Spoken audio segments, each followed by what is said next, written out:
د مینا ټي وي چینل درنو لیدونکو سلام، وخت مو بخیر. پام وکړئ د نن خبري ټولګي ته. ټي ټي پی وايي 2023 کال کې 900 پاکستاني سرتیري وژلي. د پاکستان حکومت ضد جنګیدونکی تحریک ټي ټي پی وايي په 2023 کال کې پاکستان کې 881 بریدونه کړي دي. یا د ډلې رسنیو ته په رالېږل شوې خبرپاڼه کې ویلي چې په دغه بریدونو کې 900 سرتیري وژلي، 1214 یې ټپیان کړي او 23 نور یې ژوندي نیولي دي. خبرپاڼه کې دا هم راغلي چې په یاده موده کې بېلابېل ډوله پوځي مهمات او وسلې هم لاسته ورغلي دي. تحریک طالبان همداراز د پاکستاني پوځ هغه ادعا هم رد کړې ده چې ویلي و د دوی مهم قمندان حافظ بهادر افغانستان کې وژل شوی. خبرپاڼه کې لیکل شوي چې د دوی کسان افغانستان کې شتون نه لري او نه هم ګل بهادر وژل شوی دی. حقانی وايي مدرسو کې د جهادي مفکورې او نظامی مهارتونه هم تدریس شي. د طالبانو د کډوالو او ستنیدونکو چارو وزیر خلیل الرحمن حقانی وايي مدرسې باید یوازې د دینی مسایلو تر تدریس پورې محدودې نشي. حقانی د پکتیا په یوه جهادي مدرسه کې په جوړو شویو مراسمو کې ویل چې په مدرسه کې باید پر دیني زده کړو سربیره جهادي او نظامی فکرونه هم تدریس شي. د طالبانو د کابینې دغه غړي د جهادي افکارو او دینی مهارتونو د زده کړې موخه د اسلام او هیواد د دفاع لپاره د زده کوونکو چمتو کول ګڼلي دي. د طالبانو تر کنټرول لاندې د بختر خبري اژانس د جدي په 9مه نیټه خبر ورکړ چې خلیل الرحمن حقانی په دې غونډه کې ویل چې طالبان به اجازه ورنکړي چې په افغانستان کې له اسلامي نظام پرته بل نظام رامنځته شي. نوموړي د پکتیا د یوې جهادي مدرسې د زده کوونکو د فراغت په مراسمو کې د وینا پر مهال زیاته کړه چې د مدرسو او جوماتونو پراختیا د هر چا دنده ده. د طالبانو د مهاجرت وزیر غوښتنه وکړه چې په لرې پرتو کلیو کې دیني مدرسې جوړې شي. پر مولانا او ایمل ولی خان د بریدونو خبرداری ورکړل شو. د پاکستان د کورنیو چارو وزارت د جمعیت علماء اسلام ګوند مشر مولانا فضل الرحمن او د عوامي ملي پارټۍ مشر ایمل ولی خان ته په خیبر پښتونخوا کې د جدي امنیتي ګواښونو په اړه خبرداری ورکړی دی. یاد وزارت په پښتونخوا کې ځایي امنیتي ادارو ته امر کړی چې د دې دوو سیاستوالو امنیت ته د جدي پاملرنه وکړي. په پام کې ده چې د راتلونکي میلادي کال د فبرورۍ په 8مه په پاکستان کې ټاکنې ترسره شي. د پاکستان د ټاکنو په درشل کې د عمران خان په ګډون یو شمېر سیاستوال چې ډېر اغیزناک ونیول شوي او زندان ته لیږدول شوي دي. د اسلام آباد محکمې منظور پښتين بیا زندان ته ولېږه. د اسلام آباد ځایي محکمو د پاکستاني پولیسو د غوښتنې خلاف نن د پښتون ژغورنې غورځنګ مشر منظور پښتين زندان ته ولېږه. نوموړی د اسلام آباد تر ناول پولیسو مرکز کې د ثبت شوې قضیې له امله تر 2 ورځو توقیف پوره کېدو وروسته عدالت ته وړاندې شو. په همدې حال کې پولیسو له محکمې وغوښتل چې د منظور پښتين بیا له دوی سره بندي شي. د پاکستان جیو نیوز د راپور په بنسټ د اسلام آباد محکمې د پاکستاني پولیسو لخوا د منظور پښتين د بیا ځلې توقیف غوښتنه رد کړه.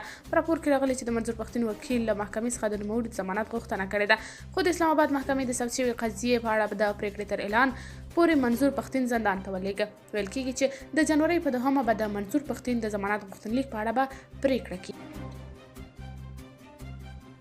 د غزې سویل کې درنه جګړه روانه ده. د عدالت نړیواله محکمه کې د اسرائیلو پر ضد عریضه شوې. په غزه کې د سخت جګړې سره هممهاله سویلي افریقا د عدالت نړیواله محکمه کې د اسرائیلو پر ضد قضیه ثبت کړې او ادعا کوي چې په غزه کې ټول وژنه روانه ده. د ملګرو ملتونو دغه محکمې تایید کړي چې د ټول وژنې د کنونسیون له مخې یې د شویو ادعاو په اړه خپل بهیر پیل کړی دی. اسرائیل دغه ډول ادعاوې ردوي او بې بنسټه یې ګڼي. راپورټونه وایي د غزې په جنوب خان یونس کې د اسرائیلي ځواکونو او حماس ترمنځ درنه جګړه روانه ده. تېره شپه اسرائیلو الوتکو او شوبلو د خان یونس پر شاوخوا سیمو هم درنه بریدونه کړي دي. د اسرائیلو پوځ وایي په غزه کې د هوا او ځمکې له لارې په غزې تړانګې ګوزارونه کړي او ځواکونه یې هم درنه جګړه کې له حماس وسلوالو په نښتو کې کېوتي دي. اسرائیل وایي خان یونس د حماس ډلې یو پیاوړی مرکز دی. د اسرائیلو د تازه بریدونو او عملیاتو له امله لسګونه زره کسان نور بې ځایه شوي دي. طالبان وايي د افغانیو له ارزښته مو ساتنه کړې. د افغانستان مرکزي بانک وايي چې د تیر کال پر تله په 2023 کال کې د افغانیو ارزښت 26.4% زیات شوی دی. دغه بانک ویان حسیب الله نوري ټینګار کړی چې دغه بانک د غوره پولي سیاستونو په پلي کولو سره د بهرنیو اسعارو پر وړاندې. حسیب الله نوري وايي چې د معقولو پولي پالیسیو پلي کول، د افغانیو دودول، بهر ته د اسعارو د قاچاق مخنیوي، بهر ته د نقدي پیسو پر لیږد محدودیت، په دولتي کچه له غیر ضروري لګښتونو مخنیوي، د صادراتو زیاتېدل، روڼتیا او په هیواد کې د یو شمېر ملي او نړیوالو پروژو پیلېدل هغه لاملونه دي چې د افغانیو ارزښت یې لوړ ساتلی دی. د افغانستان بانک ویل حسیب الله نوري زیاته کړه په تېر یوه کال کې د افغانستان بانک د معقولو پولي سیاستونو په پلي کولو سره وکړای شو چې د افغانیو له ارزښته په ښه توګه ساتنه وکړي. اوس مهال افغانۍ په سیمه کې یو له غوره اسعارو څخه ده او زموږ هڅه دا ده چې په دغه برخه کې ډیر پرمختګ ولرو. افغانۍ د 2022 کال په پرتله په 2023 کال کې 6.4% زیاتوالی لرلی چې د افغانستان لپاره یوه لویه لاسته راوړنه ده. بایډن وایي د پوتین مخه باید ونیول شي. پر اوکراین د روسیې توغندیز برید ته په اشارې جو بایډن وویل له دغه بریده داسې ښکاري چې د پوتین مخه باید نوره ونیول شي. د اوکراین چارواکو په وینا دغه برید د شنبې په شپه د اوکراین په جګړه کې تر ټولو ستر هوایي برید ګڼل کیږي شوی دی. ویل کیږي چې د دغه برید له امله 31 تنه ولسي خلک وژل شوي او 160 نور ټپیان شوي دي. د امریکا ولسمشر چې دا مهال په رخصتۍ دی په یوه ویناپاڼه کې ولیکل دغه برید نړۍ ته دا وریادوي چې د تیرو شاوخوا 2 کالو په ویجاړونکې جګړه کې د پوتین موخه نه ده بدله شوې او هغه د اوکراین د ویجاړولو او پر خلکو یې د واکمنۍ هوډ لري.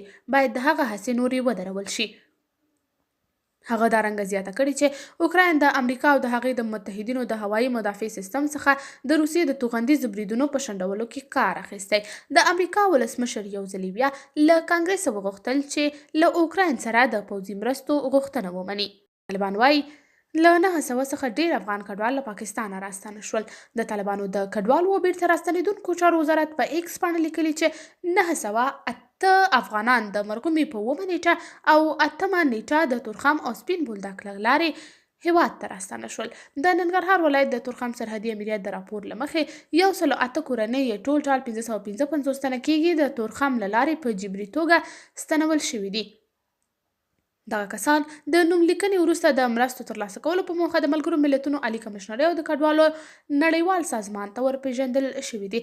د یو بل خبر له مخې د کندهار ولایت د سپین بولدک د سرحدي امریت د معلوماتو پر بنسټ 15 کورنۍ چې ټول 353 تنه کېږي او 15 تنه یې تازه له بنده خوشي شوي هیواد ته راستانه شوي دي. قدرمنو کتونکو دا و د نن خبري ټولګه. تر بیا نورو خبرونو او راپورونو چې ستاسې درانه حضور ته در حاضرېږم په لیلا مو سپارم د الله په امان.